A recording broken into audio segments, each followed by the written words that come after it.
Good morning students. In this class we are going to see muscular tissues and the types of muscular tissues.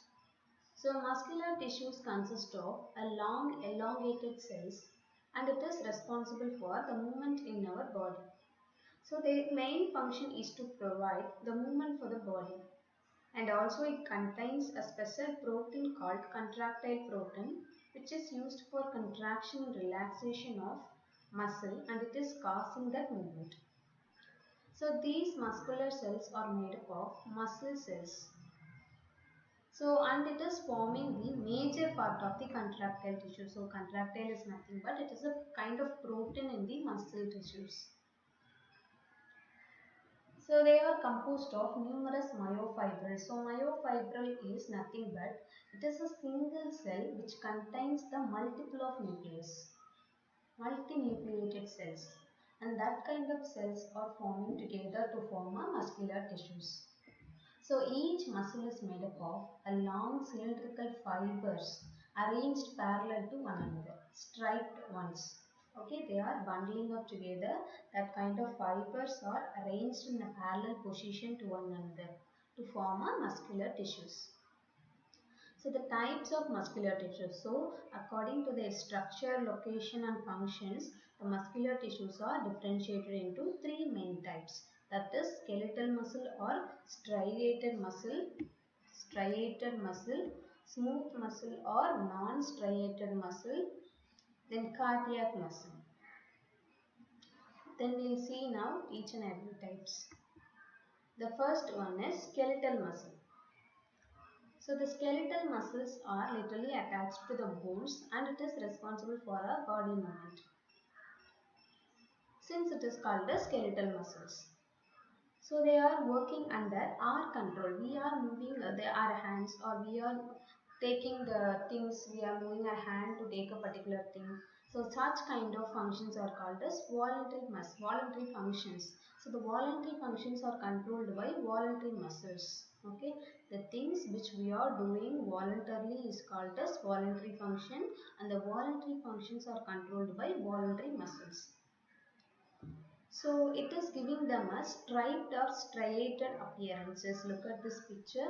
We could see the stripes, the lines on the muscles, each fibers, lines on each fiber, since it is called as the striated or striped appearances. Okay.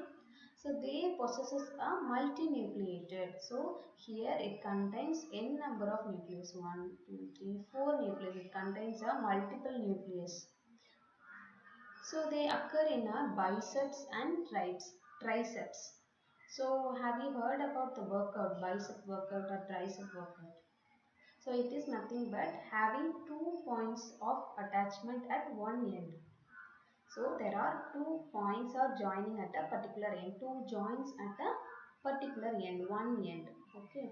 So these undergo the rapid contractions. Then smooth muscles. So smooth muscles are spindle shaped. Look at this picture. It has a two ends. Okay, ma? It contains a spindle shaped one. So here it contains a nucleus. Each spindle shaped cell possesses a single nucleus.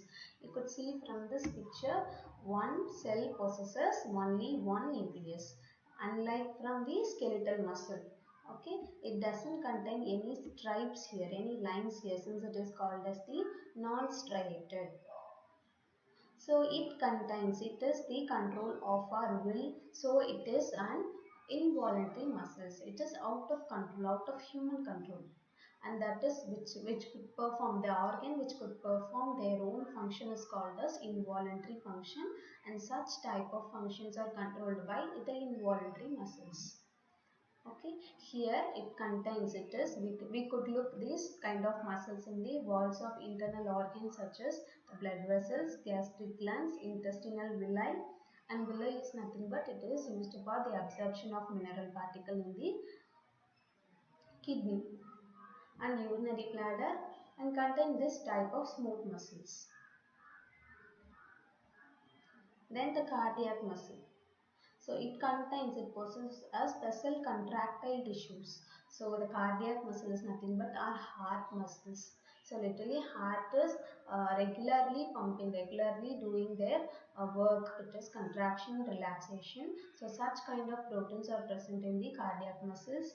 So the cardiac muscles are cylindrical and branched and uninucleated one.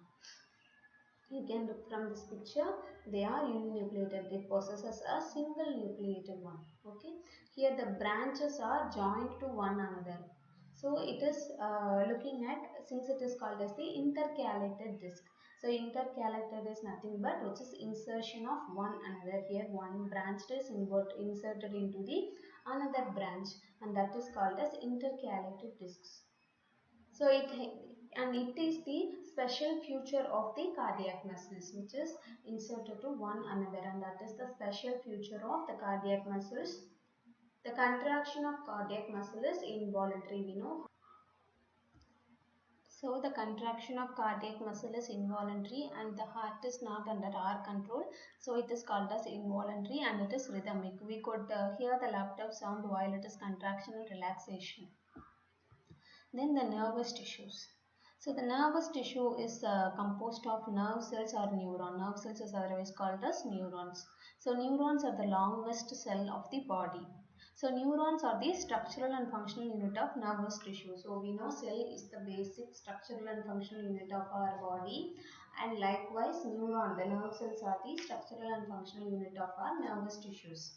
So each neuron consists of cell, body or cyton. So the center portion is called as this portion is called as cyton. Okay, it is otherwise called as cell body.